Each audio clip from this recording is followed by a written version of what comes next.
आज के प्रेस वार्ता में हमारे पार्टी के मुख्य प्रवक्ता बड़े भाई माननीय नीरज भैया और बड़ी बहन पार्टी के प्रवक्ता अंजू महाराज जी और इस कक्ष में प्रिंट एवं इलेक्ट्रॉनिक मीडिया और मैं मनीष यादव प्रदेश प्रवक्ता आप सबका अभिनंदन एवं स्वागत करता हूं।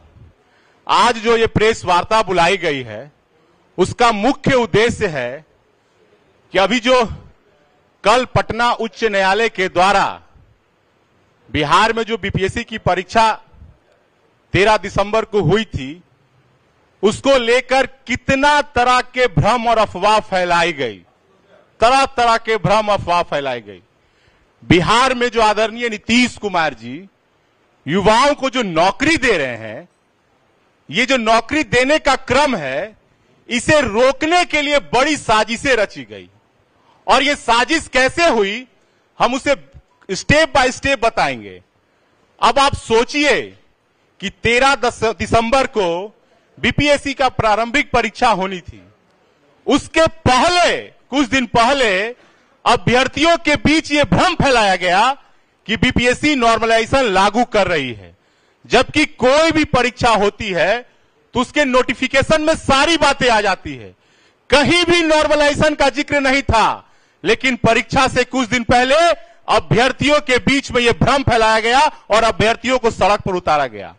जब दोबारा बीपीएससी के द्वारा यह स्पष्ट किया गया कि हमने इन बातों की कोई चर्चा ही नहीं की है तो फिर यह क्यों भ्रम फैलाई जा रही है।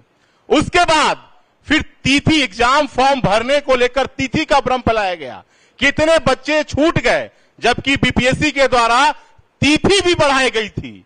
उसके बाद जब बच्चे को समझ में आ गया कि नॉर्मलाइजेशन लागू नहीं हो रही है, 13 दिसंबर को पूरे बिहार में शांतिपूर्ण तरीके से परीक्षा संपन्न हुई। लेकिन कुछ लोगों ने पटना के बापू केंद्र जो परीक्षा केंद्र है वहां पर जो शांतिपूर्ण तरीके से परीक्षा दे रहे थे अभ्यर्थी, उसमें से कुछ ने शांतिपूर्ण से दे रहे परीक्षार्थी को तंग किया, डिस्टर्ब किया, जिसके कारण से केवल एक केंद्र पर परीक्षा रद्द हुई। उसके बाद यह अफवाह फैलाई गई कि पूरे बिहार में प्रश्न पत्र वायरल हो गया। उसके बाद कुछ शिक्षक भी उसमें शामिल हो गए और ये आंदोलन को लीड कौन कर रहे थे भाई? तेजस्वी जी। भाई तेजस्वी जी पहला व्यक्ति जो 8वां 9वां पास व्यक्ति है वो बीपीएससी पे आंदोलन करने में चले गए। उसके बाद एक शिक्षक बीच में आए, वो शिक्षक क्या बोले कि हमारे पास तो ऐसा साक्ष्य मिला है कि पूरा ब्रह्मांड हिला देंगे, और उनका साक्ष्य रह गया रास्ते में, कोर्ट में पहुंच ही नहीं पाया, वो मीडिया में साक्ष्य दे रहे थे। और एक बीच में आ गए कि परेशान किशोर जी, देखे कि भाई अब तो हमरा बीच में घुसना पड़ेगा।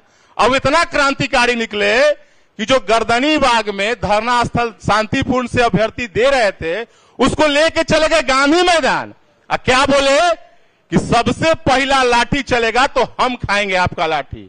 अभ्यर्थियों से पूरा गांधी मैदान जाम करवा दिए। जब प्रशासन उनसे बात की और उनसे कहा कि आप एक प्रतिनिधि मंडल चलिए, सरकार आपसे बात करेगा, बीपीएससी आपसे बात करेगी, लेकिन ये लोग नहीं हटे।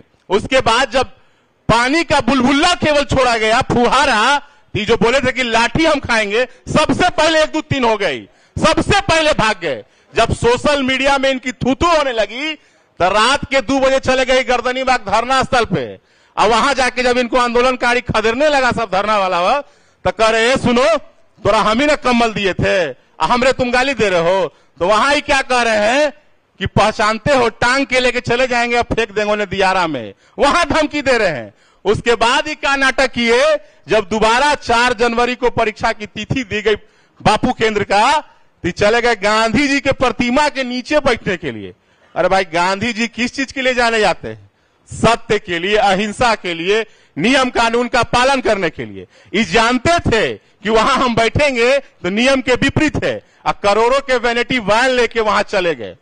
और उसके बाद जब प्रशासन इनको उठा लिया तो प्रशासन इनको मेडिकल चेकअप के लिए ले जा रही थी तो नहीं करा है, लेकिन अगला दिन ही क्या बोले, चल गए मेदांता में इलाज कराने के लिए।